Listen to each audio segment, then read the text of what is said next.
অনুরোধ, আমরা সালাতের আলোচনা শুনেছি, সিয়ামের শুনেছি, হজ যাকাতের শুনেছি, কিন্তু আজকে যে আলোচনাটা হতে যাচ্ছে তা আমাদের জীবনে খুবই গুরুত্বপূর্ণ বলে আমি মনে করি। যদিও এই আলোচনার মধ্যে সালাত, সিয়াম, হজ, যাকাত থাকবে, কিন্তু একজন মানুষ যদি তার চলার পথের গাইডলাইনটা ভুল রাস্তায় বা ভুল ব্যক্তির কাছ থেকে গ্রহণ করে, তাহলে সেখান থেকে আমরা যদি পথভ্রষ্টতার মধ্যে নিমজ্জিত হই, তাহলে আমাদের সালাত, আমাদের সিয়াম, আমাদের যাকাত, আমাদের হজ আমাদেরকে বাঁচাতে পারবে না। অর্থাৎ সোজা ভাষায় বলতে গেলে একজন মানুষ, সে খ্রিস্টান, ইহুদি বা হিন্দু, সে যদি মনে করে আমি সারা জীবন সুলাইমান আলাইহিস সালামের মতো সিয়াম পালন করব, রোজা রাখবো, এই রোজা, এই সিয়াম কি তার কোনো উপকারে আসবে? একজন খ্রিস্টান, কাফের, বেদিন, বেঈমান যদি বলে আজকে আমি এই মাহফিলে 1 কোটি টাকা দান করলাম, এই 1 কোটি টাকা কি কিয়ামতের মাঠে আল্লাহ তাআলার ছায়ার তলে তাকে দাঁড় করাবে? অতএব রাস্তাটা হতে হবে সঠিক। আমল যদি একটু কম বেশিও হয়, তাহলে ক্ষমা করার মালিক কে? আল্লাহ সুবহানাহু ওয়া তাআলা। এই জন্য আজকে আলোচনার বিষয় হচ্ছে মুক্তিপ্রাপ্ত দলের বৈশিষ্ট্য সমূহ। মুক্তিপ্রাপ্ত দল কি? কাকে বলে মুক্তিপ্রাপ্ত দল? বর্তমান সময়ে গোটা পৃথিবী জুড়ে 4000-এর উপরে ধর্ম রয়েছে। কত ধর্ম রয়েছে? 4000। 4000 ধর্মের মধ্যে মুসলমানরা আগে জান্নাতে যাবে, তারপরে যাবে, তারপরে খ্রিস্টান, তারপরে হিন্দু, তাই তো? আল্লাহ সুবহানাহু ওয়া তাআলা কোরআনুল কারীমের মধ্যে একটা ছোট্ট বাক্য বললেন, ইন্না দীনা ইনদাল্লাহিল ইসলাম, আমার কাছে একমাত্র মনোনীত ধর্ম হচ্ছে ইসলাম। এই ছোট্ট বাক্যটা আমাদেরকে প্রমাণ করে দেয় পৃথিবীতে 4000 কেন, 4 কোটি কেন, 4 বিলিয়ন যদি ধর্ম থাকে, প্রত্যেকটা ধর্ম বাতিল, একমাত্র মনোনীত ধর্মের নাম হচ্ছে ইসলাম। তার মানে আল্লাহ তাআলার জমিনে বর্তমানে যত ধর্ম আছে, আগামী দিনে যত ধর্ম বের হবে, সে মানুষ তৈরি করুক অথবা জিন শয়তান যেই তৈরি করুক না কেন, কোন ধর্ম দিয়ে আল্লাহ তাআলার কাছে সান্নিধ্য লাভ করা যাবে না। আল্লাহর যে জান্নাত আল্লাহ তৈরি করেছে, ওই জান্নাতের মধ্যে প্রবেশ করার কোনো সুযোগ নাই। মোট কথা, আল্লাহ জমিনে যত মানুষ আছে তাদের মধ্যে একমাত্র পরিত্রাণ যারা পাবে তারা হচ্ছে মুসলমান। ভেতর থেকে পরিষ্কার করতে হবে, একেবারে শক্ত করে নিজেকে বুঝতে হবে। অনেক মানবতাবাদী মানুষ এদেশে পাওয়া যায়, তারা যখন যে মঞ্চে যায়, সেই মঞ্চের নেতাদেরকে, সেই মঞ্চের মানুষদেরকে সাপোর্ট করে বলে যে শুধুমাত্র ইসলাম নয়, বরং গৌতম বুদ্ধ আমাদের সঠিক পথের কথা বলেছেন। নাউযুবিল্লাহ। এমন এই বাংলার জমিনে মানুষ এক সময় বলেছে, শুনেছি আমি, যে এবার দুর্গা দেবী রথে চড়ে এসেছে, নৌকাতে চড়ে এসেছে, তাই মানুষের জমিতে ফসল ভালো হয়েছে। আল্লাহ সুবহানাহু ওয়া তাআলা তার ফসলে উল্টে দিয়েছেন। কথা বলছেন আপনারা? আচ্ছা আচ্ছা, বলেন দেখি, পৃথিবীতে 4000 ধর্ম আছে, তার মধ্যে কোন ধর্মকে আল্লাহ তাআলা গ্রহণ করবেন? ইসলাম। কনফার্ম তো? আচ্ছা, তার মানে কেউ যদি বলে ইসলাম, তাহলে তার কাছে সেকুলারিজম এটা বাতিল। বুঝলেন? এই ধর্ম থেকে এতটুকু, ওই ধর্ম থেকে এতটুকু, এগুলো কি চলবে? চলবে না। আচ্ছা, এটা প্রমাণ হলো যে পৃথিবীতে যত ধর্ম এসেছে, আসবে, আছে, সবগুলা বাতিল ইসলাম বাদ দিয়ে। এটা ক্লিয়ার হলো? আচ্ছা, এখন ইসলামের মধ্যে বিভিন্ন দল আছে না নাই? রাসূলুল্লাহ সাল্লাল্লাহু আলাইহি ওয়াসাল্লাম স্পষ্ট করে কোন দলের নাম বলে দেননি। আল্লাহ রাসূল যদি বলতেন ফুরফুরা জান্নাতি, তাহলে আমরা সবাই বুঝতাম যে ফুরফুরা জান্নাতি। রাসূলুল্লাহ সাল্লাল্লাহু আলাইহি ওয়াসাল্লাম যদি বলতেন তা আমরা বুঝতাম যে ফুলতলি জান্নাতি। রাসূলুল্লাহ সাল্লাল্লাহু আলাইহি ওয়াসাল্লাম যদি বলতেন হানাফি জান্নাতি, তাহলে আমরা নাই বুঝতাম যে হানাফি জান্নাতি। রাসূলুল্লাহ সাল্লাল্লাহু আলাইহি ওয়াসাল্লাম তার জীবদ্দশায় কোনোদিন কোন একটা ফিরকা বা দলের নাম করে যাননি। সমগ্র দুনিয়ার বুকে প্রতিষ্ঠিত একটা ধর্ম যে ইসলাম, ইসলামের মধ্যে রয়েছে নানান দল। এটা আমি বলি না, রাসূল সাল্লাল্লাহু আলাইহি ওয়াসাল্লাম বলেছেন ইহুদিরা 72 দলে বিভক্ত, আমার উম্মত হবে 73টা দলে বিভক্ত। কুল্লুহুম ফিন্নার, সবাই যাবে জাহান্নামে ইল্লা মিল্লাতে ওয়াহিদা, একটা দল শুধু বাদ দিয়ে সবাই জাহান্নামে চলে যাবে। সাহাবায়ে কেরাম বলেছেন আল্লাহ রাসূল তারা কোন দল? তখন মুহাম্মদ সাল্লাল্লাহু আলাইহি ওয়াসাল্লাম বলেন এই দেখো দেখো, আমি মুহাম্মদ সাল্লাল্লাহু আলাইহি ওয়াসাল্লাম যার উপরে আছি আর আমার খলিফায়ে রাশিদিন যার উপরে আছে তারা জান্নাতি, বাকি পৃথিবীতে সমস্ত দল জাহান্নামী। অত্র হাদিস থেকে প্রমাণ হয় যে মুসলমানের মধ্যে যে 73টা দল হবে, 73টার মধ্যে 72টা জাহান্নামী, একটা জান্নাতি। তার মানে সকল ধর্মের মধ্যে একটা ধর্ম যেটা আল্লাহ গ্রহণ করবে তার নাম হচ্ছে ইসলাম। আর ইসলামের মধ্যে 73টা দল হবে, 73টার মধ্যে 72টা বাতিল, একটা হচ্ছে আল্লাহ এবং আল্লাহ রসুলের দল। এবার আমাদেরকে খুঁজে বের করতে হবে যে কোন দলটা সেই দল যে দল এর যদি আমি অনুসারী হই, ইতাআত করি, তাহলে সেই দল আমাকে মুক্তির দিকে নিয়ে যাবে। খুঁজতে হবে কি হবে না? অবশ্যই খুঁজতে হবে আমাদের। কিন্তু মুহাম্মদ সাল্লাল্লাহু আলাইহি ওয়াসাল্লাম তো বলেননি। সাহাবায়ে কেরাম আল্লাহ রাসূলকে বলেন, আল্লাহ রাসূল সাল্লাল্লাহু আলাইহি ওয়াসাল্লাম বলেন তো আমাদের বাঁচার রাস্তা কি, আপনি আমাদেরকে বুঝান। তখন মুহাম্মদ সাল্লাল্লাহু আলাইহি ওয়াসাল্লাম মাটির উপরে একটা দাগ টানলেন, এভাবে সোজা একটা দাগ টানলেন। দাগ টানার পর চারিদিকে এরকম অনেকগুলা দাগ টানলেন। মুহাম্মদ সাল্লাল্লাহু আলাইহি ওয়াসাল্লাম হাযা সিরাতাল মুস্তাকিম, এই যে আমি একটা দাগ টানলাম, এটা সহজ সরল সোজা রাস্তা, সহজ সরল সোজা রাস্তা, সহজ সরল সোজা রাস্তা। আর বাকি দুই সাইডে যত দাগ টানলাম প্রত্যেকের মাথায় একটা করে শয়তান বসে আছে আর মানুষকে আহ্বান করছে, সবাই পথভ্রষ্ট।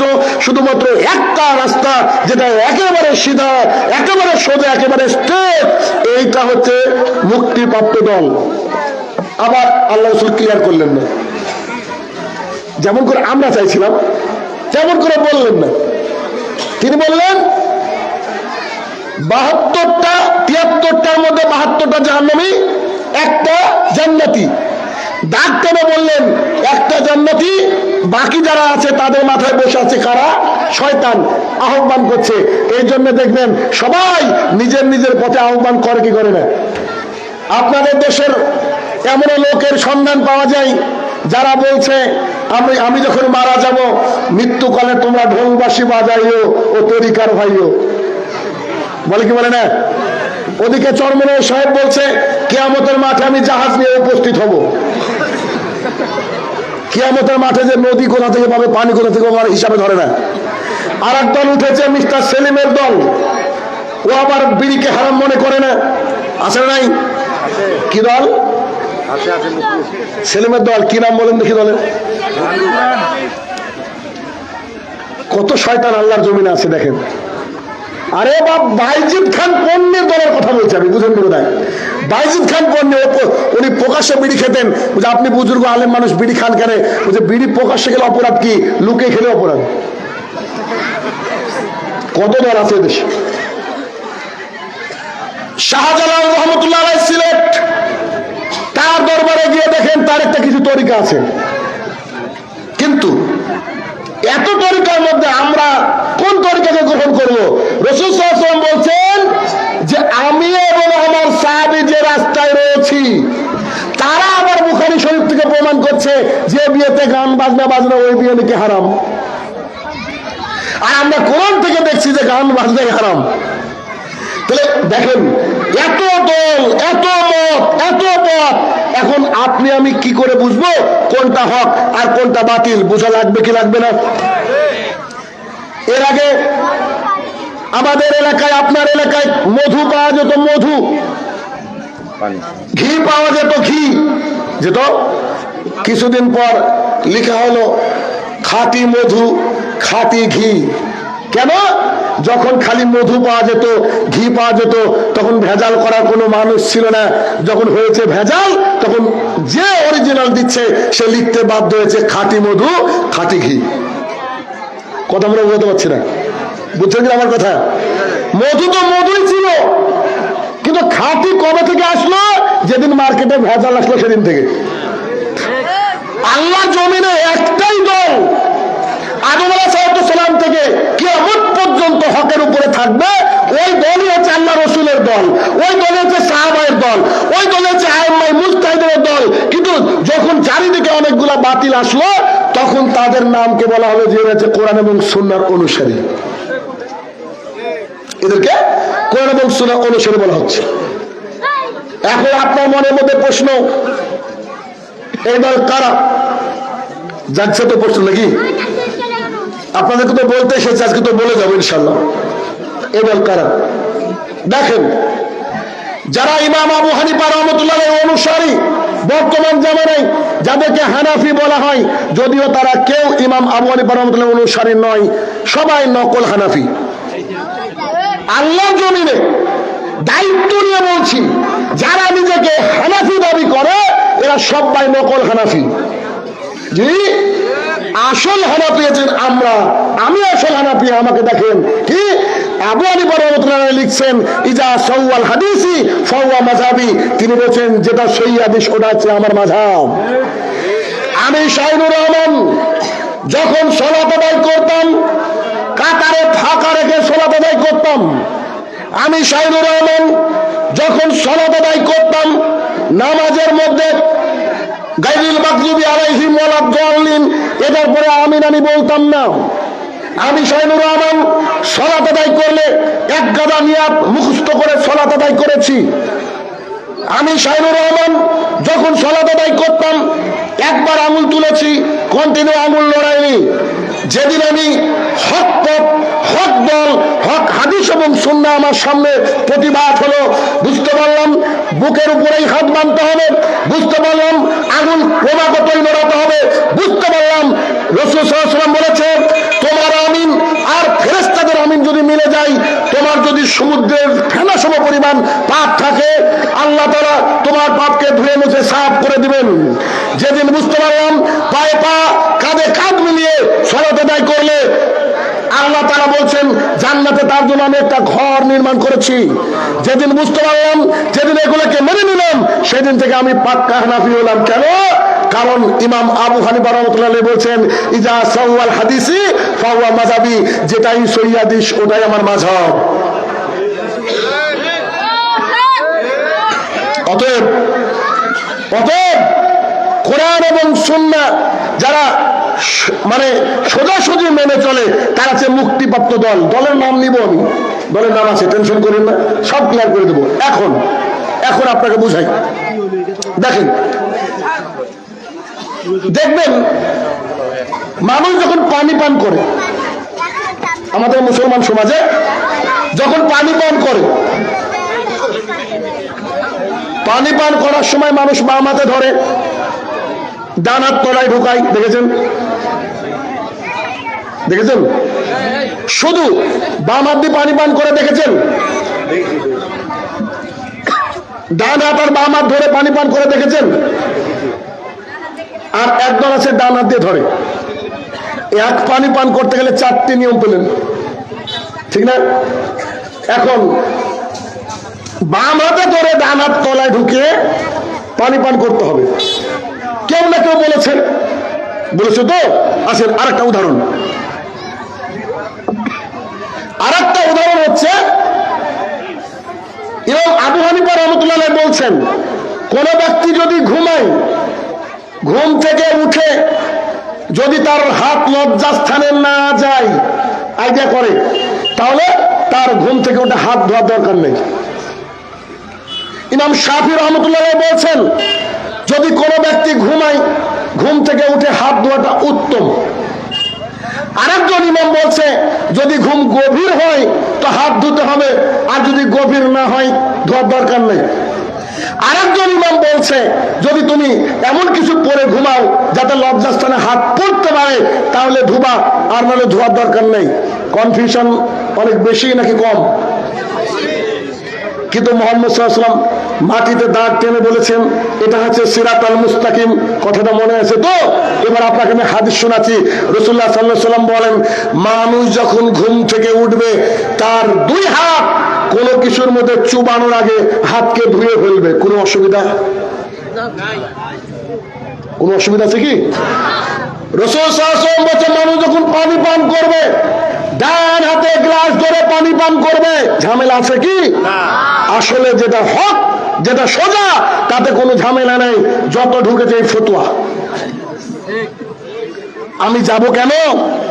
যদি আমি সরাসরি কোরআন এবং সুন্নাহ থেকে পেয়ে যাই, সরাসরি আমার কোনো অসুবিধা হচ্ছে না পেতে। রাসূলুল্লাহ সাল্লাল্লাহু আলাইহি ওয়াসাল্লাম বলেছেন ইফারুল্লাহা, দাড়িটাকে ছেড়ে দাও, ওয়াসুস সারেব, গোঁফটাকে ছাটো। পাশে থেকে একজন বলছে কেন এক মুষ্টি রেখে কাটা যায় যে, আরেকজন বলছে কাঁচি দিয়ে গোঁফ সাইজ করতে হবে, আরেকজন বলছে না না না বিলেট দিয়ে করতে হবে। দেখেন কত ঝামেলা সৃষ্টিছে মাযহাবের মধ্যে, দলের মধ্যে। আল্লাহ রাসূল বলেছেন ইফাউল্লাহা, দাড়িটাকে ছেড়ে দাও, ওয়াসুস সারেব, গোঁফটাকে ছাটো। এটা কোনো ঝামেলা আছে? তার মানে রাসূল সাল্লাল্লাহু আলাইহি ওয়াসাল্লাম বলছে আমাকে এবং আমার খলিফায়ে রাশিদিনকে তোমরা মেনে নাও, আর এটাই হচ্ছে সিরাতাল মুস্তাকিম, সঠিক পথ। এখন বর্তমান জামানায় 73 দলের অবস্থান, সবাই দাবি করছে আমরা হচ্ছে সঠিক পথ প্রাপ্ত। তাহলে আমরা কোন দলকে সঠিক পথের কথা বলবো এই জিনিসটা দেখতে হবে। একজনই মুসলমানের জন্য দলিল হচ্ছে কোরআন এবং সুন্নাহ, সাহাবায়ে কেরাম, তাবেঈ, তাবে তাবেঈন, আইম্মায়ে মুজতাহিদিন, যাদের বুঝ ছিল অনেক উঁচুতে। তাদের মধ্যে অন্যতম একজন ব্যক্তিত্ব যিনি ইমাম বুখারী রাহমাতুল্লাহ আলাইহির উস্তাদ আলী ইবনে মাদানী রাহমাতুল্লাহ আলাইহি বলেন, আল্লাহর জমিনে হক পথপ্রাপ্ত দল, সঠিক দল যদি আহলুল হাদিস না হয় তো আমি জানি না যে তারা কোন দল। কি বুঝলেন? আল্লাহর জমিনে কেউ যদি বলে হক দল আহলুল হাদিস না, তাহলে আমি আলী ইবনে মাদানী জানি না তাহলে ওটা কোন দল। তাহলে হক দলের নাম কি? আহলুল হাদিস। আহলুল হাদিস আসছে, আমি আসছি, আপনার কোনো ডাউট থাকবে না ইনশাল্লাহ। ইমাম শাফি রাহমাতুল্লাহ আলাইহি বলেন, আমি যখন কোন আহলুল হাদিসের ব্যক্তিকে দেখি আমার মনে হয় আমি মুহাম্মদ সাল্লাল্লাহু আলাইহি সাল্লামকে দেখলাম। মানুষ বলছে আহলে হাদিস ইংরেজদের জামানায় তৈরি। আলী ইবনে মাদানী কবেকার মানুষ? আহমদ ইবনে হাম্বল রাহমাতুল্লাহ আলাইহি বলছেন আল্লাহর জমিনে যদি কোনো হক দল থাকে তার নাম হচ্ছে আহলুল হাদিস, আসহাবুল হাদিস। সাহাবীদের জামানা থেকে আহলুল হাদিস, আসহাবুল হাদিস বলা হতো। আহলে হাদিস, আসহাবুল হাদিসের অর্থ হচ্ছে যারা কোরআন এবং সুন্নাহকে মেনে চলে, এর নাম হচ্ছে আসহাবুল হাদিস, আহলুল হাদিস। ইমাম শাফি রাহমাতুল্লাহ আলাইহি বলেন,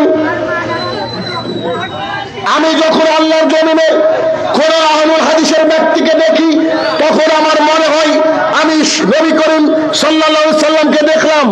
আপনার প্রশ্ন হতে পারে আহলুল হাদিস হবে আল্লাহ রাসূলের মতো দেখতে, তার মানে আমাদের সোসাইটিতে, আমাদের সমাজে কোন ব্যক্তি যদি টাকনুর নিচে কাপড় পরে ও যদি বলে আমি আহলে হাদিস, বুঝে নিতে হবে ওই লোক বাটপার।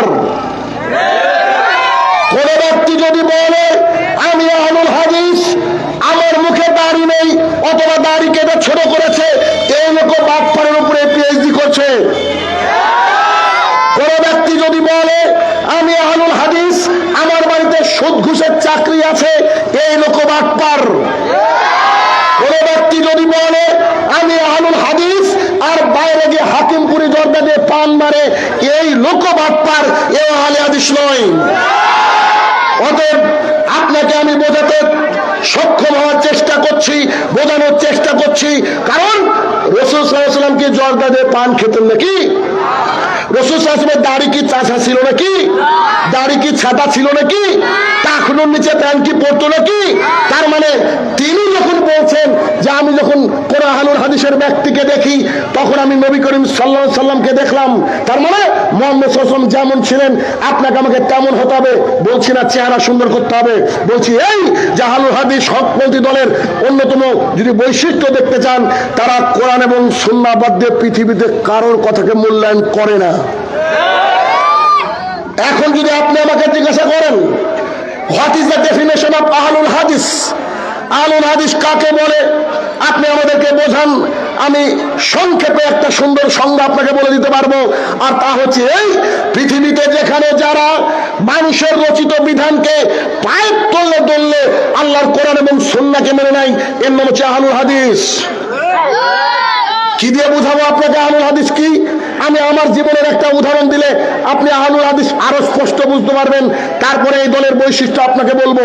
দেখেন, আমরা ছিলাম পাক্কা হানাফি মানুষ। সৌদি আরবে যাওয়ার পর যখন দাওয়াত পেলাম, আমি যখন সৌদি আরবে একজন ইঞ্জিনিয়ারের পাশে গিয়ে সলাতে দাঁড়াচ্ছি, তখন আমি আর ওনার সাথে এত দূর পার্থক্য, তিনি সলাতের মধ্যে আমাকে টান মারলেন। এই দৃশ্য প্রথম দেখলাম। মানে সলাতের মধ্যে টান মারে, মানে এটা বিয়াদব লোক মনে মনে ভাবছে। সলাতের মধ্যে টান মারলেন, আমি তার কারণ আমার ইঞ্জিনিয়ার মানুষ, পায়ে পা লাগলে খারাপ লাগে এটা আমি বুঝেছি, আমার বাপ দাদা আমাকে শিখিয়েছে এটা। তখন তিনি আমাকে টান মারলেন, টান মারার পরে সলাত শেষ করে বলছে যখন তুমি সলাতে দাঁড়াবে তখন পায়ে পা কাঁধে কাঁধ মিলে দাঁড়াবে। উনি আমাকে ইংরেজিতে বলেছেন, আমি আপনাদের বাংলায় বললাম। তা আমি বললাম যে স্যার, আমি যদি সলাত আদায় করি কোন কিতাবটা পড়লে ভালো হবে? তিনি আমাকে নিয়ে চলে গেলেন লাইব্রেরিতে। ওখানে প্রত্যেকটা মসজিদে লাইব্রেরি থাকে সৌদি আরবের বুকে, আর আমাদের মসজিদে থাকে না কেন? আমাদের তো পড়ার দরকারই হয় না, আমরা তো মুকাল্লিদ, মানে হুজুর যা করেছে আমরা তাই করা লোক বেশিরভাগই। তো সূরা ফাতিহা পড়া বাদ দিয়েছে মানুষ হুজুরের জন্য, আর বিড়িকে মাকরু বলেছে মানুষ হুজুরের জন্য। উনি আমাকে নিয়ে গেলেন, আ কমপ্লিট গাইড অফ সোলা বলে একটা বই দিলেন ইংরেজিতে, যার লেখক হচ্ছে নাসিরউদ্দিন আলবানী রহমতুল্লাহ আলাইহি। ডক্টর জাকির নায়েকের মুখে থেকে শুনেছিলাম। বইটা যখন পড়লাম, পড়ে দেখছি যে আমি যা করি তার উল্টোটা হচ্ছে সহিহ হাদিস। জি বুঝতে পারেননি? আমরা যা করি তার উল্টোটা সহিহ হাদিস। কেমন? এক, আমরা গিয়ে মসজিদ আগে বসে পড়তাম। রাসূল সাল্লাল্লাহু আলাইহি ওয়াসাল্লাম বলছে, শোনো, তুমি যদি মসজিদে আসো তোমার আদব হচ্ছে 2 রাকাত সালাত আদায় করে তারপরে বসবা। যদি পাশে কোনো হানাফি ভাইদের মসজিদ থাকে, কালকে গিয়ে জোহরের সালাতে দেখবেন মানুষ দৌড়ে এসে আগে বসে তারপরে সালাত শুরু করে, ঠিক হাদিসের বিপরীত। দলিল আবু হুরায়রা রাদিয়াল্লাহু তাআলা বলেন রাসূল সাল্লাল্লাহু আলাইহি ওয়াসাল্লাম খুতবা দিচ্ছিলেন। খুতবা মানে খুব কঠিন, কেউ কথা বলতে পারে না। আরে কথা তো বলতে পারে না, খুতবার মধ্যে কেউ যদি একটু ঘুমায় বা কোনো কথা বলে, তাকে যদি আপনি আমি বলে দাঁড়ান, মুহাম্মদ সাল্লাল্লাহু আলাইহি ওয়াসাল্লাম বলে তোমার নামাজ নষ্ট হয়ে যাবে, তোমার সালাত নষ্ট হয়ে যাবে। কেন? খুতবার মধ্যে কোনো কথা চলে না, খুতবার মধ্যে কোনো কথা চলে না। রাসূল সাল্লাল্লাহু আলাইহি ওয়াসাল্লাম দাঁড়িয়ে খুতবা দিচ্ছেন এইভাবে। যখন তিনি দাঁড়িয়ে খুতবা দিচ্ছেন, একজন ব্যক্তি এসে বসে পড়েছে। কেন? এত বড় মানুষ দাঁড়িয়ে কথা বলছে, এখন যদি আমি কিছু করি খারাপ লাগবে। হয়তো তিনি একটু ওদিকে দেখেন তো, রাসূল সাল্লাল্লাহু আলাইহি ওয়াসাল্লাম খুতবা দিচ্ছেন, সঙ্গে সঙ্গে একজন ব্যক্তি এসে বসে গিয়েছেন। বসার সাথে সাথে মুহাম্মদ সাল্লাল্লাহু আলাইহি ওয়াসাল্লাম খুতবাকে থামিয়ে দিয়ে বলছে, ইয়া ফুলান আনতা কুম। কে বসলা? দাঁড়াও। উঠে বলছে, জি আমি বসেছি। তুমি কি সালাত আদায় করেছো? মুহাম্মদ সাল্লাল্লাহু আলাইহি ওয়াসাল্লাম খুতবা থামিয়ে দিয়ে বলছে, তখন বলছে লা ইয়া রাসূলুল্লাহ, না আমি তো সালাত আদায় করিনি। তখন মুহাম্মদ সাল্লাল্লাহু আলাইহি ওয়াসাল্লাম বলছে, সাল্লু রাকাতাইন কাবলা ইজলিস, বসার পূর্বে 2 রাকাত সালাত আদায় করতে হবে, এটা হচ্ছে মসজিদের আদব। এখন আপনাকে বলি, আদবের বিপরীতকে কি বলা হয়? তার মানে যত লোক মসজিদে গিয়ে বসে হচ্ছে বিয়াদব। প্রথমে হয় মসজিদে দাঁড়িয়ে থাকতে হবে জামাতের জন্য, আর যদি একান্তই বসতে হয় you have to pray twice, minimum আপনাকে 2 রাকাত সালাত আদায় করতে হবে, তারপরে বসতে হবে, নাহলে পারমিশন না বসা। 2, রাসূল সাল্লাল্লাহু আলাইহি ওয়াসাল্লাম বলছেন তোমরা পায়ের সাথে পা, কাঁধের সাথে কাঁধ মিলে সালাত আদায় করো, আমরা আধা ফাঁকা করে দাঁড়াই। হানাফি যা করে তার উল্টোটা সহিহ হাদিস। 3 গিয়ে যায় নামাজের দোয়া, ইন্নী ওয়াজ্জাহাতু পড়া হয়, ইন্নী ওয়াজ্জাহাতু যায় নামাজের দোয়া না, এটা যে দোয়া সানা আল্লাহুম্মা বারিক বাইনি যেমন পড়েন ওইখানে ওনারা পড়ে, সহিহ হাদিস ওয়ালারা পড়ে না। সালাত শুরু হয়ে গেল, আল্লাহু আকবার বলে হাত বেঁধে নিলেন। হাত বেঁধে যাওয়ার পর ইমামের ফাতিহা তাদের জন্য যথেষ্ট। আর যিনি ইমাম বুখারী রাহমাতুল্লাহ আলাইহি পৃথিবীর বুকে সবচেয়ে শ্রেষ্ঠ গ্রন্থের নাম হচ্ছে কোরআন, কোরআনের পর বিশুদ্ধ গ্রন্থের নাম হচ্ছে বুখারী, তিনি নিজেই কিতাব লিখছেন, যে কিতাবের মধ্যে প্রায় 350 খানা হাদিস এনে বলছেন যে ব্যক্তি সালাত আদায় করে সূরা ফাতিহা পড়ে ওর সালাত বাতিল বাতিল বাতিল। তার মানে হুজুর বলেছে যে আমার সূরা ফাতিহা তোমার জন্য যথেষ্ট, তোমাকে পড়া লাগবে না। তার মানে তারা যা করে তার উল্টোটা সহিহ হাদিস। এরপরে যখন আঙুল তুলছেন, একবার তুলছেন, পৃথিবীর বুকে একবার তোলার কোনো হাদিস নেই, অথচ ক্রমাগত নড়াতে হবে মুসলিম শরীফের হাদিস। ওনারা যা করছেন তার উল্টোটা সহিহ হাদিস। এরপরে যখন আপনি সালাম ফিরে দিয়েছেন, সালাম ফিরে দিয়ে মাথায় হাত, দোয়া পরে কি বলে না, দৃশ্য দেখেছেন? সৌভাগ্য হয়েছে কারণ যখন দাম্মাম থেকে রিয়াদে ট্রান্সফার হলাম সৌদি আরবে, বস আমি তখন ওই কোম্পানির একটা ডিপার্টমেন্টের বস। তখন অনেক মানুষ আছে সৌদি আরব আসে, বাঙালি আপনাদের দেশ থেকেও যায়, আমাদের দেশ থেকেও যায়। তো সালাত আদায় করে শুরুতে সবাই তো বিপদে পড়ে একটু, নিজের দেশের সালাত আর আরবের সালাত তো এক না, ওটা হচ্ছে কোরআন এবং সুন্নাহ মোতাবেক। একদিন ঘটনা কি, আমার অফিসে দেখছি একজন ব্যক্তি আরাবিয়ান আর একজন বাঙালিকে টেনে নিয়ে আসছে একজন বাঙালিকে। তা আমি বললাম যে এস মুশকিল, ঘটনা কি, সমস্যা কি? তখন ওই আরাবিয়ান ব্যক্তি বলছে, শুনেন, আরাবিয়ান ব্যক্তি বলছে আমি আর ও একসাথে নামাজ পড়ছিলাম, যখন ও সালাম ফিরালো, সালাম ফিরানোর পরে ওয়া সাইকিদা, ও মাথায় এভাবে হাত দিয়েছে, তারপরে দোয়া পড়েছে, ও মাথায় হাত দিয়েছে।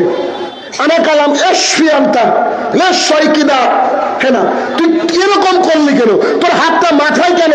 আনা ফাক্কার অফিসার লিখার বাইন, আমার মনে হয় ও বোধহয় নামাজ ভুল করেছে, তার জন্য বলছে হাই আল্লাহ কি করলাম। সৌদিয়ান বুঝেছে, এটা আমার অফিসের ঘটনা বলছে, সৌদিয়ান বুঝেছে। তখন উনি বলছে যদি সালাতটা নষ্টই হয় তো আনতা সাহসেজদা, যদি খারাপই হয়, কোনো ঘাটতি হয়, তুই সাহসেজদা দিবি, তো মাথায় হাত দিলি কেন? আমি ওই ভাইকে বললাম যে ভাই क्या आपका प्रॉब्लम क्या है? তো যখন কথা বলতে লাগলো বুঝলাম যে বাঙালি। আমি বললাম যে আমিও বাঙালি কলকাতার, আপনি বাংলায় বলেন কি ব্যাপার? তো বলছে ভাই আমি তো ওরকম করিনি, আমি মাথায় হাত দিয়েছে দোয়া পড়েছি।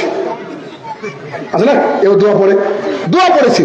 এখন সৌদি আরবের মানুষটার এই দোয়া কোনদিন দেখেওনি শুনেওনি। তখন ওই ব্যক্তিকে আমি আবার বললাম যারা ভাই ও তো দোয়া করেছে, তো বলছে ইন্না লিল্লাহি ওয়া মাফি বালু হাদা দোয়া, বলছো আল্লাহ গো আমি নিজেও জানি না যে এরকম একটা দোয়া আছে। কি বুঝবেন আপনি? সালাত শেষ করে রাসূল সাল্লাল্লাহু আলাইহি ওয়াসাল্লাম বলছে কোন ব্যক্তি যদি আয়াতুল কুরসি পাঠ করে ওই ব্যক্তি জান্নাতে যাবে। সাহাবায়ে কেরাম বলছে কখন যাবে? বলছে মরলে জান্নাত, মরেনি তাই জান্নাতে যায়নি। হুজুর যে সালাম ফিরে একটা সৃষ্টি করলো, সেটা তো করলো সঙ্গে সঙ্গে আল্লাহুম্মা আমিন 33 তো পড়তে দিল না, সূরা আরো অন্যান্য যে কুন্নাত ফালাক পড়তে তাও তো দিল না, সঙ্গে সঙ্গে হুজুর এটা করে বলছে বারহাকে লা ইলাহা ইল্লাল্লাহ, নামাজ শেষ। তার মানে এরা সালাত আদায় করে, ঠিক উল্টোটা হচ্ছে সহিহ হাদিস। এবার এটাকে হজম করবো কি করে? এত বছর যাবত এটা করে এসেছে, হজম হয় নাকি? রেফারেন্স দেখলাম, দলিল খুঁজলাম, দলিল খোঁজার পরে দেখছি জি এটাই হচ্ছে আহলুল হাদিসের বৈশিষ্ট্য, এটাই হচ্ছে কোরআন এবং সুন্নাহ। যারা পৃথিবীতে যেখানে যারা মানুষের রচিত বিধানকে সাইডে রেখে আল্লাহর কোরআন এবং সুন্নাহকে মেনে নেয়, এর নাম হচ্ছে আহলুল হাদিস। সেদিন থেকে আহলে হাদিস হলাম, পাক্কা হানাফি ঘরের সন্তান। মসজিদ থেকে বয়কট করা হয়েছে, আমাদেরকে সমাজ থেকে এক ঘরে করা হয়েছে। পরিস্থিতি কত ভয়াবহ। আর আমি যে কেমন আহলে হাদিস হয়েছি একটা বৈশিষ্ট্য দিলে বুঝতে পারবেন, কারণ আপনারা তো বাপ দাদা ধর্ম থেকে পেয়েছেন। বাপ দাদার আহলুল হাদিস হানাফির চেয়ে ডবল খারাপ না, ঠিক হবে না আমি জানি তো। বেশিরভাগই ইল্লামান রহিমা রাব্বি, যাদেরকে আল্লাহ হেদায়েত দিয়েছে, রহমত দিয়েছে, তারা বাদ দিয়ে। আমি তো দেশ বিদেশ ঘুরছি, আমি দেখতে পেয়েছি। আপনাকে দেখেন, আমি শাহিনুর রহমান নতুন আহলে হাদিস কেমন, আহলে হাদিসটা কি। আমি যে গ্রামের মানুষ বিয়ে করেছি, ওই গ্রামে আমার স্ত্রী ওই যে ক্যারি ব্যাগ, বুঝেন কিনা, পলিথিনের ক্যারি ব্যাগ, তার মধ্যে একটা মোবাইল নিয়ে তার দাদার বাড়িতে যাচ্ছিল হেঁটে হেঁটে। হঠাৎ করে ক্যারি ব্যাগটা ফুটো ছিল, মোবাইলটা পড়ে গিয়েছে। তার দাদার বাড়ি এলাকার বড় মসজিদের সামনে, যে মসজিদ থেকে সুন্দর করে আমাদেরকে বের করে দেওয়া হয়েছে, বুঝলেন তো। যখন দেখলো মোবাইলটা হারিয়ে গিয়েছে, অন্য মোবাইল থেকে ফোন দিয়ে আমার স্ত্রী বলছে মোবাইলটা ছিল রাস্তায় পড়ে গিয়েছে, এখন ফোন করছি দেখছি সুইচ অফ। আমি বললাম যে পাকা লোকই পেয়েছে, সুইচ অফ করেছে তো দিবে না। আমি বললাম হে আমার প্রতিপালক, যে নিয়েছে তাকে ক্ষমা করো। কি করবো, ভাইটা আমার জন্য কিয়ামতের মাঠে কেন দাঁড়াবে ভাই? একটা মোবাইলের দাম কত? 8-10 হাজার টাকা, যাক খালি বলি তো। আমি বললাম ঠিক আছে, তুমি বাড়িতে আসো, অসুবিধা নেই, মোবাইলটা কিনে নিবো। সন্ধ্যাবেলা মাগরিবের সালাত শেষ, ছেলেকে ঘুমানোর জন্য মশারি টাঙান আপনারা, মশার জন্য। জি, ঢাকায় দেখলাম যে মানুষের মশা পুষে, এই বড় বড় মশা, সুবহানাল্লাহ।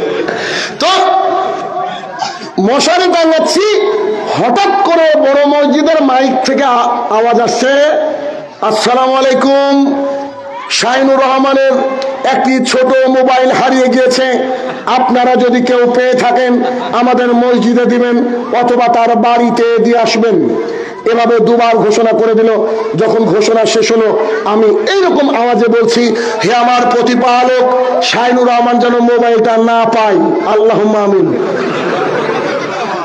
আমি বলেছি, কথা হাসিন না ভাইয়ের আমার, বুঝবেন এর মধ্যে কথা আছে। আমার স্ত্রী সঙ্গে সঙ্গে চট করে, ও জানতো না, উঠে বলছে, আরে বাবা এটা তো তুমি শাহিনুর রহমান, তোমার মোবাইল হারিয়েছে। তাই কেউ একজন জেনেছে, আমি তো বলিনি, কেউ একজন জেনেছে, মসজিদের মাইক থেকে ঘোষণা হচ্ছে। আমি আমার স্ত্রীকে বললাম, আমি বুখারী, মুসলিম, আবু দাউদ, তিরমিজি, নাসাই থেকে 13খানা হাদিস জানি, যেখানে মুহাম্মদ সাল্লাল্লাহু আলাইহি ওয়াসাল্লাম বলছে, মসজিদ থেকে কেউ যদি কোনো কিছুর হারানোর সংবাদ জাতির সামনে প্রচার করে, তার জন্য বদদুয়া করতে হবে। মোবাইল শাহিনুর রহমানের হোক, ওর বাপের হোক, পৃথিবী নরেন্দ্র মোদীর হোক, তারপরেও মোবাইলের জন্য বদদুয়া হবে। কেন? আমি আহলুল হাদিস, আমাকে আল্লাহ রাসূল মসজিদ থেকে দোয়া যখন এরকম করতে বলেছে, তখন বদদুয়া করতে বলেছেন, আমি আমার মোবাইল হোক আর যার মোবাইলে বদদুয়া হবে। এ চাই হাদিস, কথা বলতে পেরেছি ভাই? তার মানে ছেলের প্যান্টটাকে জড়িয়ে এসেছে।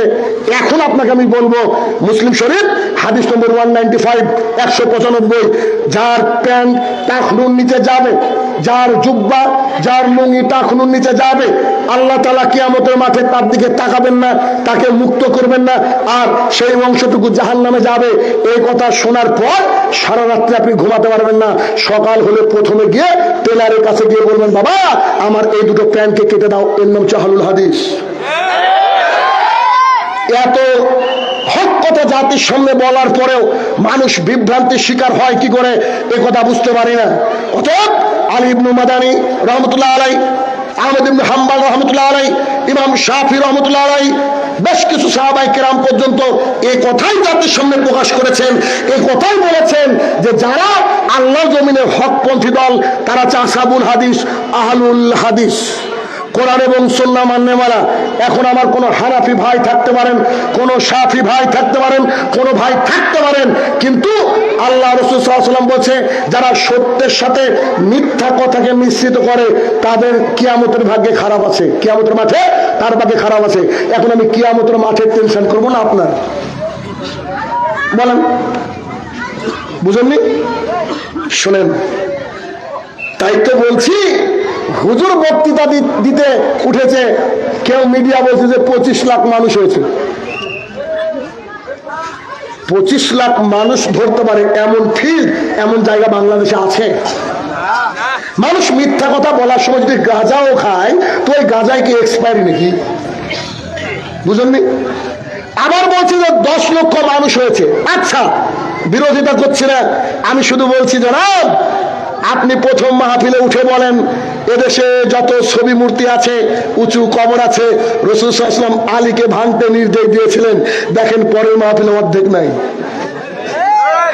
তারপরে আপনি বলেন রাসূল সাল্লাল্লাহু আলাইহি ওয়াসাল্লাম বলেছেন তোমরা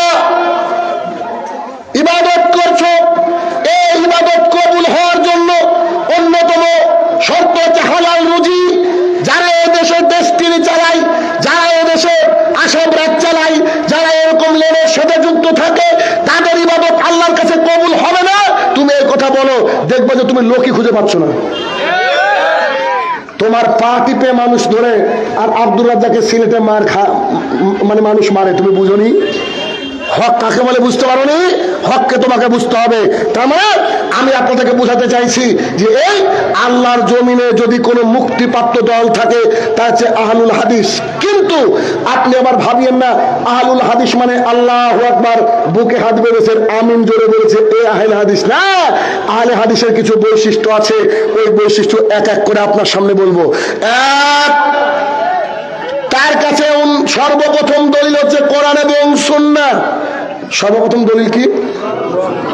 আপনি আমাকে এমন একটা মাসালা বলেন তো যে মাসালায় কোরআন এবং সুন্নাহর মধ্যে কোনো জবাব নাই, বলেন। আপনি পাবেনই না, বিশ্বাস করেন, আপনি পাবেনই না। কোরআন এবং সুন্নাহতে নাই এমন জিনিস হয়তো পৃথিবীতে নাই।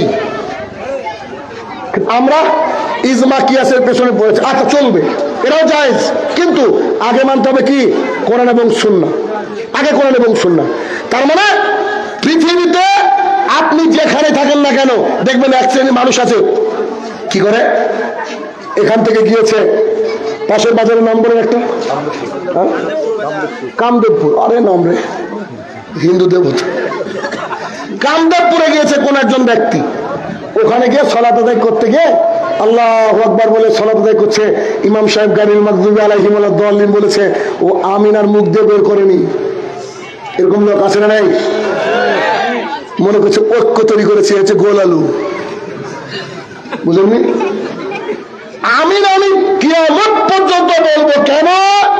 আল্লাহ রাসূল বলছে তুমি যখন ইমামের পিছনে থাকো আমিন বলো, তোমার আমিন, ইমামের আমিন আর ফেরেশতার আমিন যদি মিলেমিশে একাকার হয়, তোমার যত পাপ আছে তা যদি সমুদ্রের উপরে ফেনা পরিমাণ হয়, আমি আল্লাহ তাআলা সমস্ত পাপকে ক্ষমা করে দেব। তাহলে আহলুল হাদিস মুক্তিপ্রাপ্ত দলের প্রথম বৈশিষ্ট্য, তারা কোনো মত, কোন ইজম, কোন কারুর অন্ধ তাকলিদ করে না, তারা কারোর মুকাল্লিদ নয়। তারা যদি কারো অন্ধ তাকলিদ করে, আল্লাহর জমিনে একজন ব্যক্তি, তার নাম হচ্ছে মুহাম্মদ সাল্লাল্লাহু আলাইহি সাল্লাম। আপনাকে আমি কি দিয়ে বুঝাবো? আপনি দেখেন উমর ইবনুল খাত্তাব রাদিয়াল্লাহু তাআলা রাসূল সাল্লাল্লাহু আলাইহি ওয়াসাল্লাম বসে আছেন আর তিনি এখানে বসে আছেন। তিনি একটা তাওরাতের নুসখা পেয়েছেন। তাওরাত আল্লাহর তরফ থেকে নাজিলকৃত কিতাব, হক কিতাব, সত্য কিতাব। তিনি তাওরাতটাকে পড়ছেন পাশে বসে। হঠাৎ করে আবু বকর রাদিয়াল্লাহু তাআলা আনহু আসলেন, এসে দেখছেন রাসূল সাল্লাল্লাহু আলাইহি ওয়াসাল্লাম মুখটা একদম লাল বর্ণ ধারণ করেছে। খুব রেগে গেলে মানুষ, ফর্সা মানুষ লাল হয়ে যায়, রাসূল সাল্লাল্লাহু আলাইহি ওয়াসাল্লাম লাল হয়ে গেছে। তখন তাকে বলছে কি ব্যাপার উমর, তুমি করো কি? তো বলছে যে কই কি করি, আমি তো তাওরাত পড়ছি। তখন তিনি বলছেন তুমি আল্লাহ রাসূলের দিকে তাকিয়ে দেখো। আমি তার দিকে তাকিয়ে দেখলাম, দেখে আমার মনে হলো যে তিনি কষ্ট পেয়েছে। আমি সঙ্গে সঙ্গে বললাম, হে আল্লাহ রাসূল, আমার আব্বা আমার আম্মা আপনার উপরে কুরবান হোক, আপনি আমাকে বলেন ঘটনা কি? তখন মুহাম্মদ সাল্লাল্লাহু আলাইহি ওয়াসাল্লাম বলছে, আরে তুমি আমার পাশে বসে তাওরাত পড়ছো, লাউ কানা মূসা হাইয়ান, এখন যদি মূসা জীবিত হয়, মূসাকে কালিমুল্লাহ, আল্লাহর রাসূল, আল্লাহর জমিনের শেষ নবী মূসা আলাইহিস সালামের নাম আল্লাহ তাআলা কোরআনে সবচেয়ে বেশি বলেছেন। এত বড় নবী তিনি, যে নবীর সাথে সরাসরি আল্লাহ কথা বলেছেন, যাকে কালিমুল্লাহ বলা হয়, তার নাম হচ্ছে মূসা আলাইহিস সালাম। তিনি এত বড় নবী, আল্লাহ 50 ওয়াক্ত সালাত দিয়েছেন মুসলমানকে, তার কাছে এসে ঘুরে ঘুরে গিয়ে 5 ওয়াক্ত সালাত করা হয়েছে। তিনি এত বড় মাপের নবী, যিনি ফিলিস্তিনের ওই যে বাইতুল মুকাদ্দাসের মসজিদের ঢিল ছোঁয়ার দূরত্বের জায়গায় তিনি আছেন। তিনি এত বড় নবী, তাকে আসমানি কিতাব দেওয়া হয়েছে। মুহাম্মদ সাল্লাল্লাহু আলাইহি ওয়াসাল্লাম লাউ কানা মুসা হাইয়ান, আজকে যদি মুসা জীবিত হয় সেও আমার পেছনে থাকবে আর তুমি তার কিতাব পড়ো। কথা বুঝতে পেরেছি? মানে মুসা আসলে কাকে মানবে? মুসার যে গ্রন্থ আল্লাহ দিয়েছে ওকে আর চলবে কি? ওরা চলবে না। কেন? মুহাম্মদ সাল্লাল্লাহু আলাইহি ওয়াসাল্লাম চলে গেছে আর তুমি আজকে তাওরাত পড়ো। এবার হুজুর বলছে যে আমার হুজুর বলেছে। কিসের তোমার হুজুর গো? যেখানে মুসা আলাইহিস সালাম চলে না। দলিল ছাড়া ইসলামে কোনো কিচ্ছু চলবে না। তাহলে আউলুল হাদিসের প্রথম বৈশিষ্ট্য, যদি কেউ কিছু আপনাকে জিজ্ঞাসা করে প্রথমে কি বলবেন?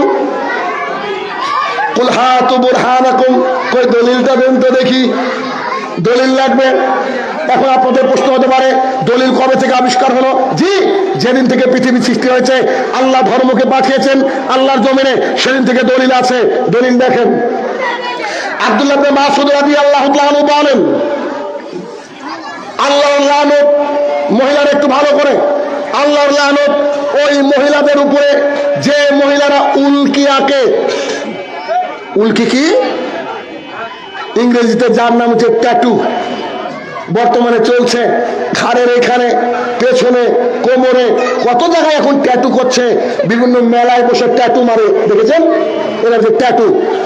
তিনি বলেন আল্লাহ তাআলার লানত তাদের উপরে যারা নিজের শরীরের উপরে উল্কি আঁকে, ট্যাটু করে, যারা আইব্রুকে প্লাক করে। আপনার মা করে, আপনার বোন করে, বাড়ি থেকে খোঁজ নিবেন। আইব্রু প্লাক মানে এটাকে দেখবেন ওই স্বর্ণা দিয়ে না কি দিয়ে তুলে নেয়, সুন্দর চিকন করে, দেখতে কত সুন্দর লাগে ও নিজে মনে করে। তাদের উপরে আল্লাহর লানত। আর তাদের উপরে লানত যারা পরচুলা ব্যবহার করে। যেসব নারীর মাথায় অল্প চুল, সেসব নারী দেখবেন করে কি, ওই যে চুল বানানোর জন্য একটা রেডিমেড চুল পরে, পরচুলা। এ হাদিসে আরেকটা অংশ রেখেছে, যে নারী সৌন্দর্যের জন্য তার দাঁতকে চিকন করে নেয়। কি করে? এক, উল্কি আঁকে, ট্যাটু আঁকে। দুই, আইব্রু প্লাক করে। তিন, দাঁতের সৌন্দর্য বৃদ্ধির জন্য দাঁতকে চিকন করে। আরেকটা হাদিসে ওই লাস্টের অংশটা বললাম, পরচুলা পরে। তাদের উপরে আল্লাহর লানত। জনৈক গোত্রের একজন মহিলা এসে বলছেন, কি ব্যাপার ইবনে মাসউদ, তুমি যে একটা কথা বললা শুনেছি, আমার কাছে পর্যন্ত পৌঁছেছে, তুমি নাকি তাদের উপরে লানত করেছ যারা এই কাজগুলা করে, যারা ভুরু প্লাক করে। তখন বলছে, জি আমি তো লানত প্রেরণ করেছি।